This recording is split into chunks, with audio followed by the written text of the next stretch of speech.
welcome. ISD is so happy to host the very first Inclusion Symposium in Dhaka ever. When you work with students with needs, you want inclusion for everyone. You want students to feel challenged. You want them to feel safe. And you want them to learn. That's what we want.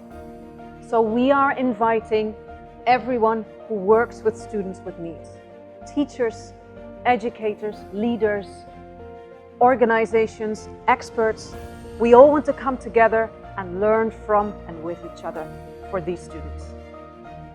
On the 3rd of March, we'll have a full day of learning, of workshops, of meets and greets to work together to make this happen. Inclusion for everyone in every classroom in Dhaka. Please join us.